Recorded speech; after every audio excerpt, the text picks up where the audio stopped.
Julia Kristeva is a Bulgarian-French philosopher, literary critic, semiotician, psychoanalyst, feminist, and most recently novelist, who has lived in France since the mid-1960s.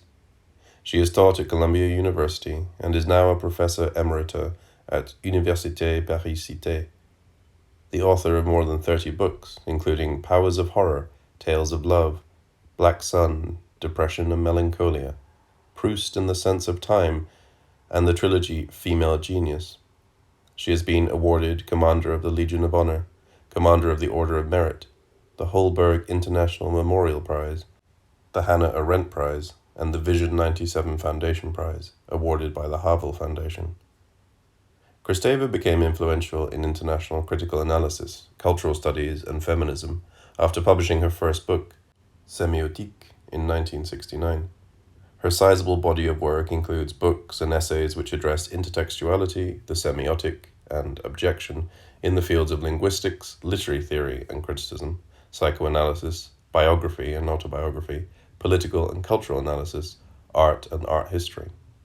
She is prominent in structuralist and post-structuralist thought. Kristeva is also the founder of the Simone de Beauvoir Prize Committee. Life.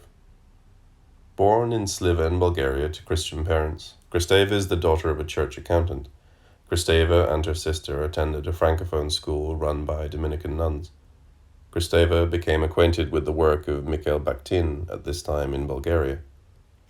Kristeva went on to study at the University of Sofia, and while a postgraduate there, obtained a research fellowship that enabled her to move to France in December 1965 when she was 24. She continued her education at several French universities, studying under Lucien, Goldmann, and Roland, Barthes, among other scholars. On August 2, 1967, Kristeva married the novelist Philippe Soler, born Philippe Joyeux. Kristeva taught at Columbia University in the early 1970s and remains a visiting professor. She has also published under the married name Julia Joyeux. Work. After joining the Tel Quel group founded by Soler, Kristeva focused on the politics of language and became an active member of the group. She trained in psychoanalysis and earned her degree in 1979. In some ways, her work can be seen as trying to adapt a psychoanalytic approach to the post-structuralist criticism. For example, her view of the subject and its construction shares similarities with Sigmund Freud and Lacan. However, Kristeva rejects any understanding of the subject in a structuralist sense. Instead, she favors the subject always in process or on trial. In this way, she contributes to the post-structuralist critique of essentialized structures, whilst preserving the teachings of psychoanalysis. She traveled to China in the 1970s and later wrote About Chinese Women, 1977. The semiotic and the symbolic. One of Kristeva's most important contributions is that signification is composed of two elements, the symbolic and the semiotic, the latter being distinct from the discipline of semiotics founded by Ferdinand de Saussure. As explained by Augustin Perumalil, Kristeva's semiotic is closely related to the infantile pre-Oedipal referred to in the works of Freud, Otto, Melanie, Klein, British object relation psychoanalysis, and Lacan's pre-mirror stage. It is an emotional field tied to the instincts, which dwells in the fissures and prosody of language rather than in the denotative meanings of words. Furthermore, according to Birgit Schippers, the semiotic is a realm associated with the musical, the poetic, the rhythmic, and that which lacks structure and meaning. It is closely tied to the feminine and represents the undifferentiated state of the pre-mirror stage infant. Upon entering the mirror stage, the child learns to distinguish between self and other, and enters the realm of shared cultural meaning, known as the symbolic.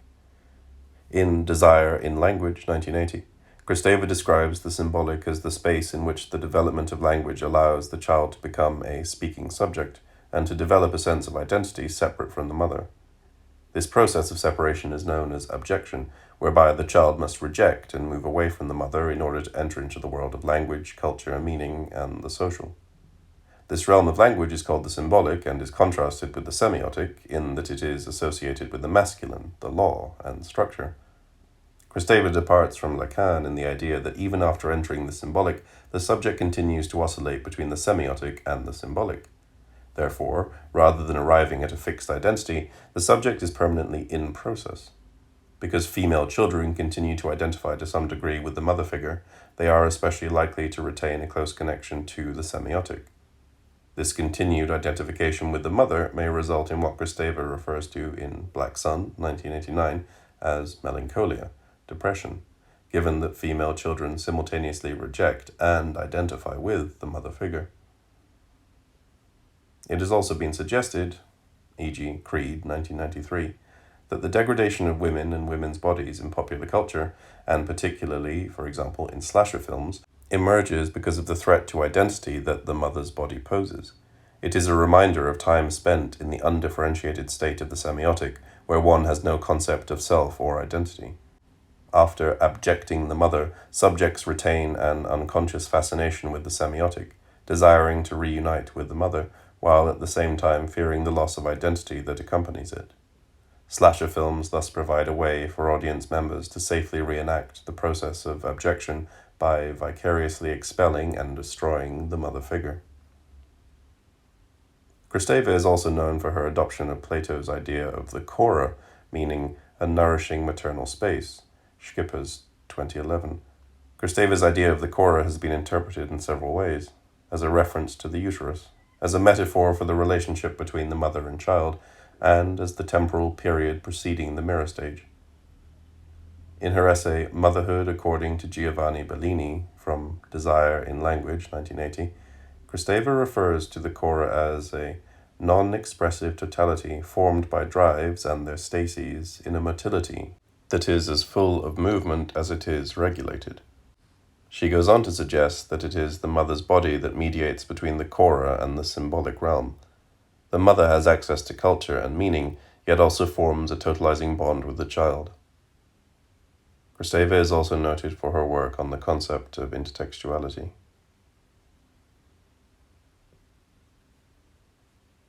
Anthropology and psychology. Kristeva argues that anthropology and psychology, or the connection between the social and the subject, do not represent each other, but rather follow the same logic, the survival of the group and the subject. Furthermore, in her analysis of Oedipus, she claims that the speaking subject cannot exist on her own, but that she stands on the fragile threshold as if stranded on account of an impossible demarcation. Powers of horror. In her comparison between the two disciplines, Kristeva claims that the way in which an individual excludes the abject mother as a means of forming an identity is the same way in which societies are constructed. On a broader scale, cultures exclude the maternal and the feminine, and by this come into being. Feminism. Kristeva has been regarded as a key proponent of French feminism, together with Simone de Beauvoir, Hélène Cixous, and Luce Irigaray. Kristeva has had a remarkable influence on feminism and feminist literary studies in the US and the UK, as well as on readings into contemporary art, although her relation to feminist circles and movements in France has been quite controversial. Kristeva made a famous disambiguation of three types of feminism in Women's Time in New Melodies of the Soul, 1993. While rejecting the first two types, including that of Beauvoir, her stands are sometimes considered rejecting feminism altogether. Kristeva proposed the idea of multiple sexual identities against the joined code of unified feminine language. Denunciation of identity politics. Kristeva argues her writings have been misunderstood by American feminist academics. In Kristeva's view, it was not enough simply to dissect the structure of language in order to find its hidden meaning. Language should also be viewed through the prisms of history and of individual psychic and sexual experiences.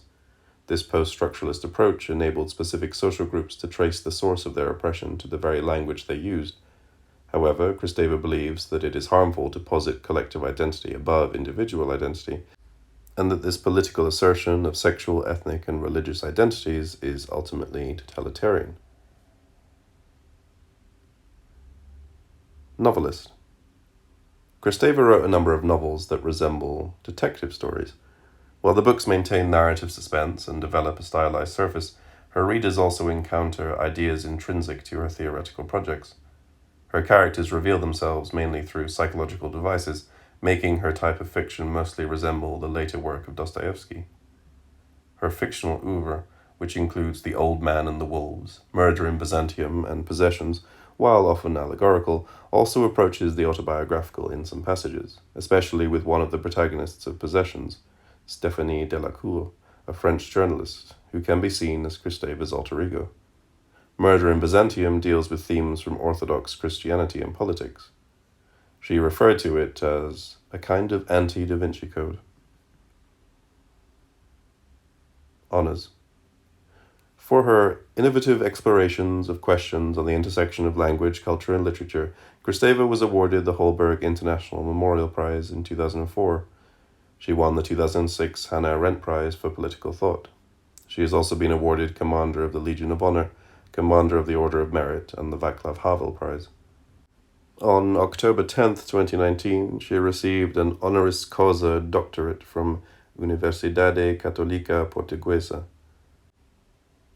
Scholarly reception. Roman Jakobson said that both readers and listeners, whether agreeing or in stubborn disagreement with Julia Kristeva, feel indeed attracted to her contagious voice and to her genuine gift of questioning generally adopted axioms, and her contrary gift of releasing various damned questions from their traditional question marks. Roland Barthes commented that Julia Kristeva changes the place of things. She always destroys the last prejudice, the one you thought you could be reassured by, could take pride in. What she displaces is the already said, the déjà dit, i.e. the instance of the signified, i.e. stupidity. What she subverts is authority, the authority of monologic science, of filiation. Ian Almond criticizes Kristeva's ethnocentrism. He cites Gayatri Spivak's conclusion that Kristeva's book about Chinese women belongs to that very 18th century that Kristeva scorns, after pinpointing the brief, expansive, often completely ungrounded way in which she writes about 2,000 years of a culture she is unfamiliar with. Almond notes the absence of sophistication in Kristeva's remarks concerning the Muslim world and the dismissive terminology she uses to describe its culture and believers. He criticizes Kristeva's opposition, which juxtaposes Islamic societies against democracies where life is still fairly pleasant, by pointing out that Kristeva displays no awareness of the complex and nuanced debate ongoing among women theorists in the Muslim world, and that she does not refer to anything other than the Rushdie fatwa in dismissing the entire Muslim faith as reactionary and persecutory. In Imposture Intellectuelle, 1997, physics professors Alain Sokal and Jean Bricmont devote a chapter to Kristeva's use of mathematics in her writings. They argue that Kristeva fails to show the relevance of the mathematical concepts she discusses to linguistics and the other fields she studies, and that no such relevance exists. Alleged collaboration with the communist regime in Bulgaria. In 2018, Bulgaria's State Dossier Commission announced that Kristeva had been an agent for the Committee for State Security under the code name Sabina. She was supposedly recruited in June 1971. 5 years earlier, she left Bulgaria to study in France. Under the People's Republic of Bulgaria, any Bulgarian who wanted to travel abroad had to apply for an exit visa and get an approval from the Ministry of Interior. The process was long and difficult because anyone who made it to the West could declare political asylum. Kristeva has called the allegations grotesque and false. On 30th March, the State Dossier Commission began publishing online the entire set of documents reflecting Kristeva's activity as an informant of the former Committee for State Security. She vigorously denies the charges. Neil Acheson wrote, "The recent fuss about Julia Kristeva boils down to nothing much, although it has suited some to inflate it into a fearful scandal, but the reality shown in her files is trivial. After settling in Paris in 1965, she was cornered by Bulgarian spooks who pointed out to her that she still had a vulnerable family in the home country, so she agreed to regular meetings over many years, in the course of which she seems to have told her handlers nothing more than gossip about Aragon, Bataille, and co. from the left bank cafes. Stuff they could have read in Le Canard Enchaîné. The combined intelligence value of its product and her reports was almost zero. The Bulgarian security men seemed to have known they were being played. But never mind. They could impress their boss by showing him a real international celeb on their book.